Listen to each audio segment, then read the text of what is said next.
Tile maps are awesome. It's how we built the world for Dwerve, a tower defense dungeon crawler RPG. When you first start a Unity project, you can pick 2D mode, and I think it comes with the 2D tile map stuff pre-installed. But if you don't have it in your project, go to Window Package Manager. This is where you can add extra tools and stuff to Unity. This might be a little bit overwhelming, but hang on. So up here, you have in project, those are the ones you already installed. Then my assets, these are the ones that you like purchased on the Unity asset store. And then Unity registry, these are like the assets that Unity makes for people, right? We're not getting this on the Unity asset store, these are free. So here you wanna select 2D tile map editor and 2D tile map extras, and you wanna install them. I don't have a button here to install, I have a button here for remove, but you get the idea. Okay, so now we gotta make a grid. You right click, then you go to 2D game object, tile map, and then there's a bunch of options here. I just want to show you some real quick. Hexagonal. This one is like for like civilization, you know, but we don't want that, so I just deleted that real quick. The one we want is tile map rectangular. This is like Pokemon and you know, a bunch of those. So in the bottom right corner, you can see there's a little thing called Open Tile Palette, and if I click this, it opens up this tile palette window. I'm gonna close that real quick just to show you that you can also go to Window, and then you can go to 2D, and then here you can select Tile Palette. And I already made one, so I'm just gonna show you how to create a new one. So I'm gonna create new tile palette, and then we're gonna call this one test or delete. I like to name stuff like test or delete if I'm gonna test or delete it. And then you can pick orthographic here. If you're using orthographic, we're not. We're just gonna choose default. The grid is a rectangle, so just these default settings are actually perfect for us. And we're gonna hit create. And then you wanna save that in like maybe your palette tiles folder. So here we can see this is where I saved this palette. And actually I'm not gonna call it test, you know. I'm gonna call it top background. I might as well do some work while I'm teaching you, right? So we got this top background here. And as you can see, I have a folder here, and this is a palette. This is a palette. It kind of just, when I clicked it, you see how it switched it in the whatever in the tile palette editor. You can also switch between them using the drop down. Obviously, top background doesn't have anything yet. So I exported these tree sprites, right? You gotta have the right settings on your sprite. So my grid is 16 by 16. So I have to change the pixels per unit to 16. And then for pixel art, we want it to be point. And don't generate physics shape if it's not like a floor or anything like that. This is a background, so these are correct settings.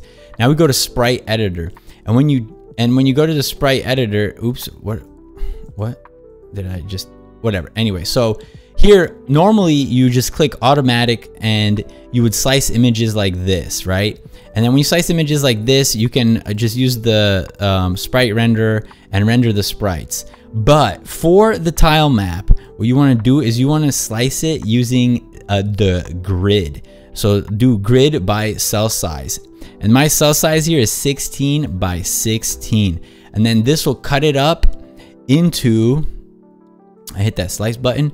This cut it up into basically individual tiles for me to draw.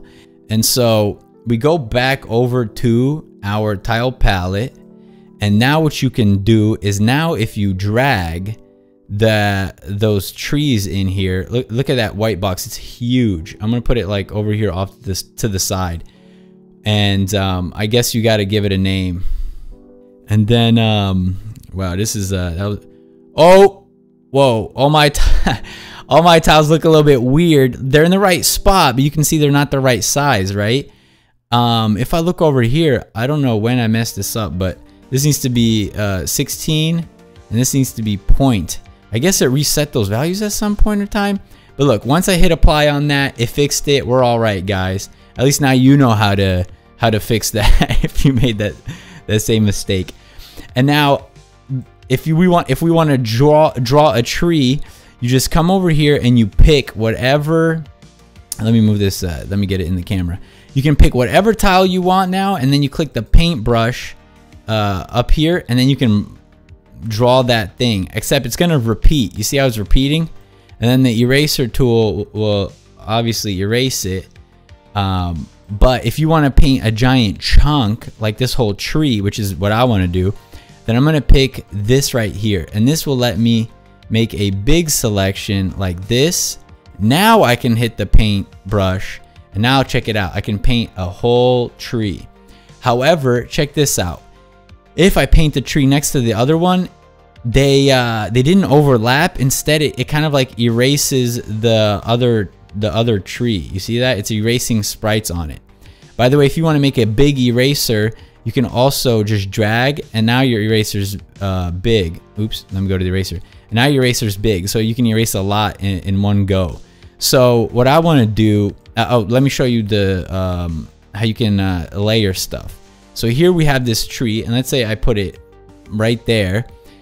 The Z position is basically your layering. So if I go to 1 and I draw a tree here, and then I go to 2 and I draw a tree here, now you can see that they stacked on top of each other. But when I use the eraser tool, you also only erase from that layer. So now I have to go back to layer 1 to erase that tree, back to layer 0 to erase this tree. So be careful stacking too many layers on top of each other. But the cool thing about this is that when you're like drawing backgrounds, you can layer it for it to look like there's more depth or something like that. And in my main scene over here, I got the camp at the surface over here, right? This is the goblin camp, and I got some clouds up here. But I do want to show you something, which is this sky is an image, right? And if we go over here and we look at the hierarchy and you look at the sky, oops, the sky is a sprite renderer. So like, even if you do have a tile map, you don't have to draw everything in your game using the tile map. What I did here is I just made it sliced, and then I gave it a width and a height, and basically all I'm doing is using a white sprite that I color tinted to whatever color I want. So look, if we want the sky to be orange, I can just color tint this to anything. As you can see, the clouds are tiled. You see the drop down, you got simple, sliced, and tiled. But you see simple, if you want, when you have a simple sprite, you can stretch it, but it doesn't tile. And then you can choose sliced, and that's a little bit more complicated. That's for like UI stuff. But tiled is pretty powerful. And obviously that looks kind of weird, and I don't know why the scale changed here. So we want to change the scale back to 1. All right, 1 and 1. And then the width is basically how many grid pixel things or whatever it's gonna be. So look, as I increase the width, you see it's showing me the sprite that I have, but if I keep increasing it, now it just keeps tiling it. And so there's some things that you don't need to use the tile map for. You can tile a background, or like I'm tiling the clouds up there without using a tile map. Into the AM reached out to me and sent me some really cool t-shirts. I like this brand because the graphic tees are so well done. The quality on them is good, but also the designs are the type of designs that everybody's gonna like. There's a coupon code in the description.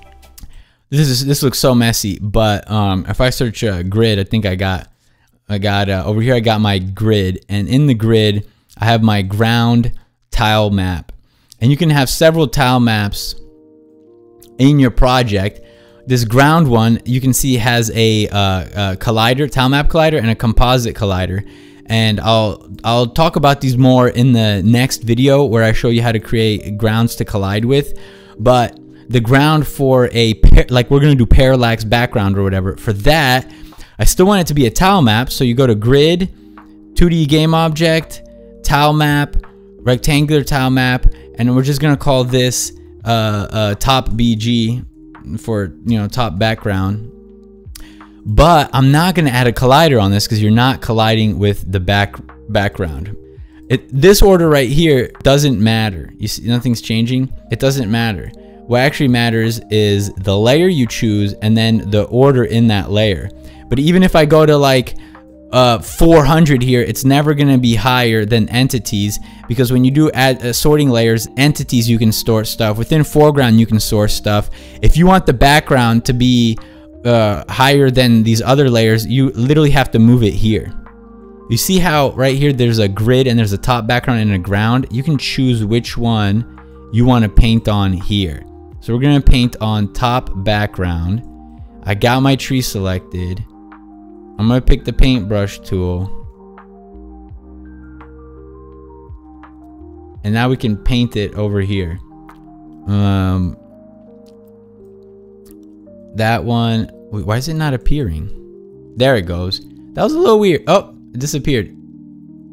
Oh, when you drag the camera around, it makes it disappear. That's kind of weird, you know, whatever. Yuki's finicky. And so, look, you see how it's behind the tent? Well, let me just put it here, paint it here. And now you see we got that tree there. I'm gonna just close this real quick. And that tree is in front of this tent. But look, the background layer, if I switch it to entities and I make it like 100, you see now it's in front of this tent that I got, right? And so I don't want everything in the game kind of like up here is in the entities layer. And so just by switching this to background, look, it's a little too bright. I'm gonna have to mess with that. But we got one tree in. I can buy now that I bought that hammer, bam! Here are all the sprites in Aseprite before I exported them. So you can see the clouds are gonna tile, and then in front of the clouds we're gonna have the mountains tile, and then here's like a section of these trees which are gonna tile. You can see them there in the background. This is kind of what it's gonna look like. Look, I created all these different heights for the trees, and then this basically is a create your own tree. Hold on, you can barely tell, but you know what I mean. You see, so I'm gonna create several different layers like this, because what we're gonna parallax is this entire. Look, see, if I move the X position, this entire tile map moves. So I have these two sections and they're gonna tile pretty good. And I can mix and match them a little bit to create some variety. So for the forest, I'm going to put this here and I'm gonna paint it on layer 0, background 0. Click that, and then we'll have the forest here. And now I can just paint this right next to it. And you can see I'm creating like tiling now. But for some variety, I can go and select this piece and put it here. I'm a struggling indie game dev, and it would mean a lot to me if you just click that notify me at launch button. And if you haven't yet, join the Sad Slime Discord. We give each other feedback on critiques, motivate each other. I'm in here looking at everybody's art. Whoa, that is amazing. And I do pixel art critiques. I'll see you next week. A Dev Live.